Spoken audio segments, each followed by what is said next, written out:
Hello, dear students. Good morning to everybody. You are most welcome in English Literature and Grammar YouTube channel.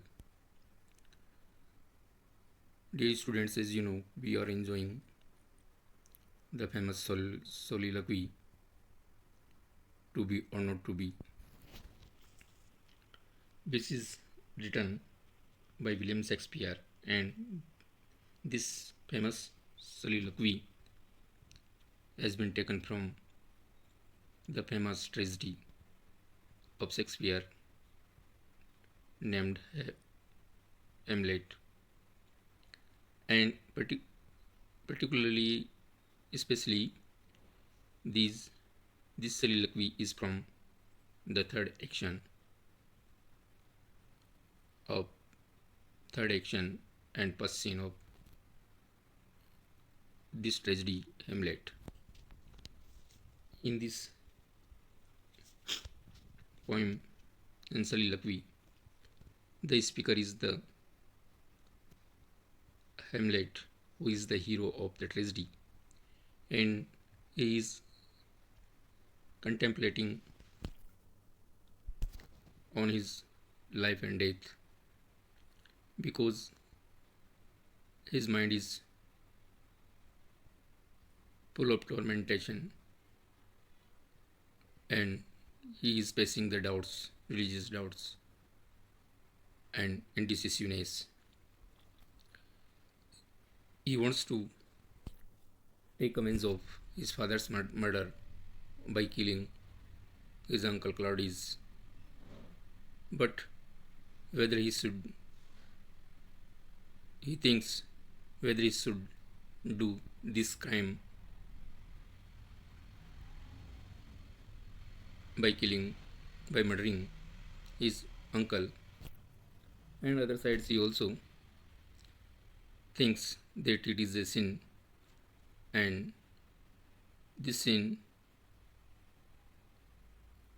will be punished, might be punished in the heaven by the God. So he is overthinking in this matter, although he is not able to take right decision. He should do something or not do. He wants to take avenge, but he can't take right decision. So he thinks that whether he should be alive or he should die. He should commit suicide. In this respect, he wants to make himself free from all kind of miseries and torments, troubles of sea of troubles. He thinks that if he want to be alive, he would, if he were alive, he would to pass all the troubles. He also thinks that whether he should face all the miseries and problems.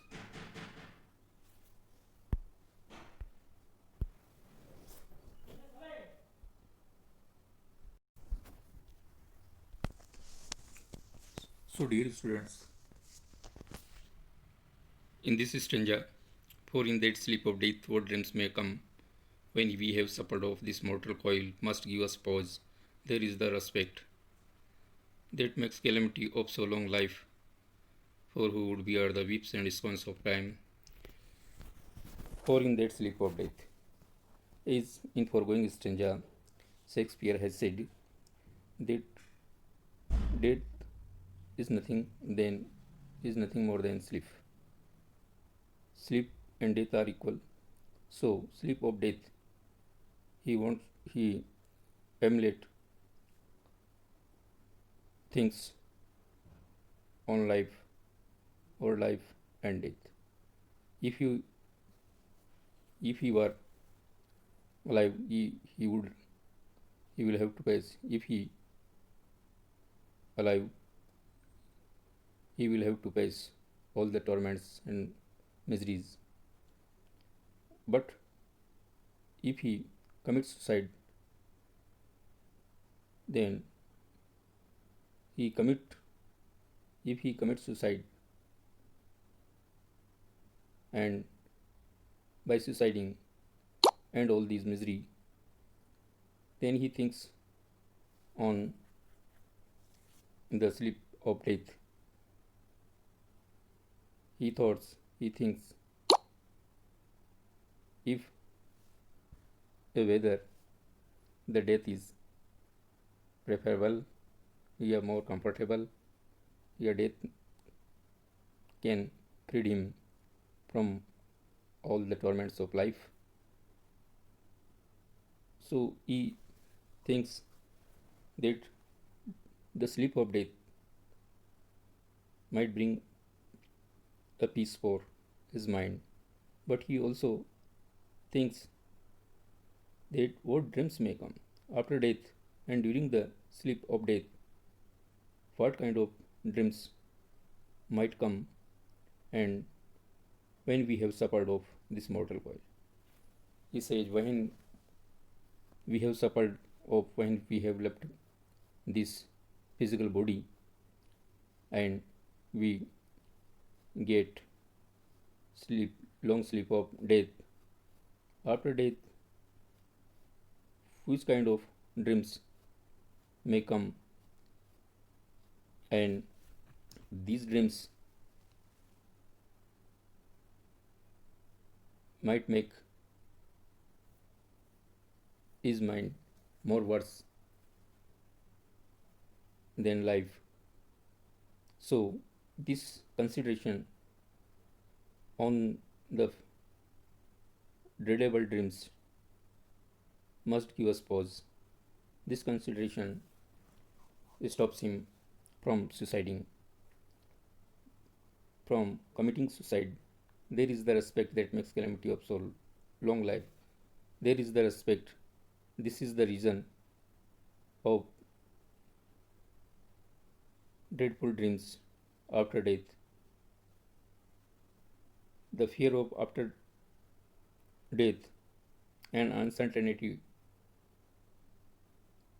after death makes a man to face the calamities of so long life.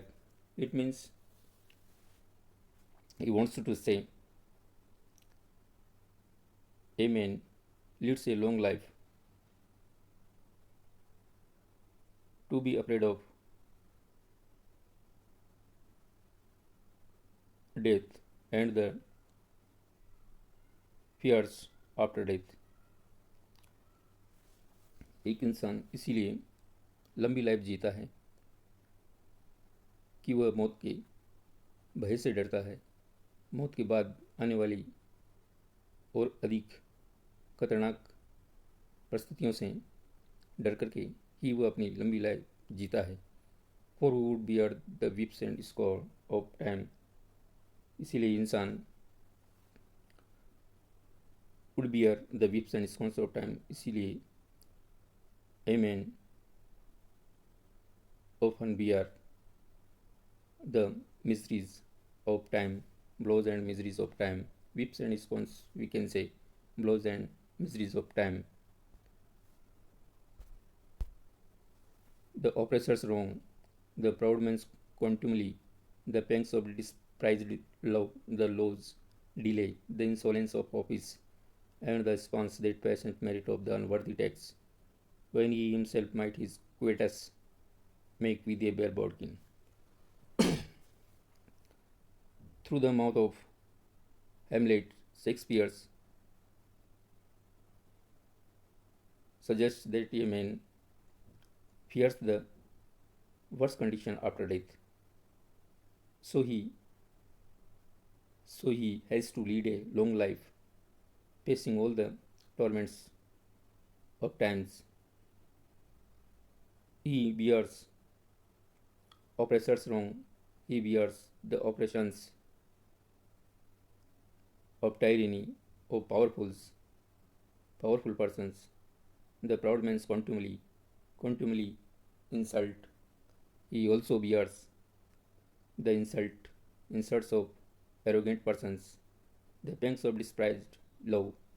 He, in his life, Amen, also tolerates, bears the pangs of desperate love. The law's delay means slowness of law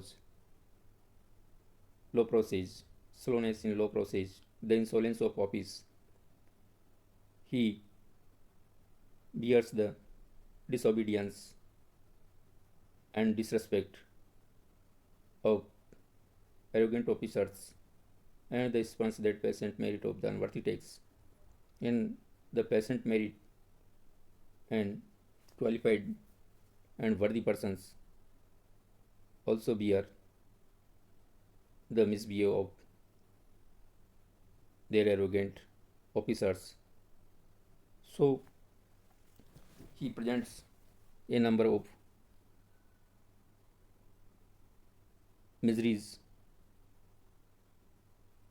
and tortures and problems which a man faces them because of the fear of death. एक इंसान इसीलिए मौत मौत के भय से, मौत के बाद की भयानक परिस्थिति की वजह से एक इंसान जीवन जीता है, वह समय की थपेड़ों को झेलता है, यहाँ तक कि अत्याचारी के अत्याचारों को सहन करता है, घमंडी व्यक्तियों के द्वारा इंसल्ट सहन करता है, अपने प्यार के दर्द, प्यार में निराशित प्यार में पाया हुआ दर्द को भी सहन करता है, कानूनी प्रक्रिया की देरी को भी सहन करना होता है, अक्कड़ स्वभाव वाले अधिकारियों का जो मिसबिहेव होता है वह भी उसे सहन करना होता है, और योग्य व्यक्तियों को अयोग्य अधिकारियों को भी सहन करना होता है. इसलिए Shakespeare wants to say that if a man wants to lead a long life, he will have to face all the problems and bear all the torments in his life. When he himself might his greatest make with a bare bargain, when on the other side he can end all these torments and he can be free from all these things, bad things, by using a simple bare dragger. Bodkins means dragger. So the means of to meant to say a poet that a man can make himself free by committing suicide by using a bare dragger, but after the death,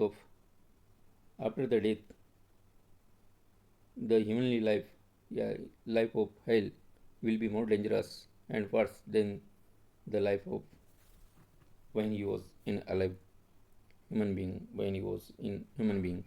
So in these lines, Hamlet presents arguments that he should not accept the death because the dreadful dreams of death and after death might be worse than the life. So a man accepts to face all the tortures and problems of life, and he bears, he is ready to bear all the unbearable things in the life. So, we, dear students, we can say, and we find in this poet compares death to sleep, because sleep and death both are equivalent in nature. So, here is a good metaphor he has used in these lines. Okay, that's all for today.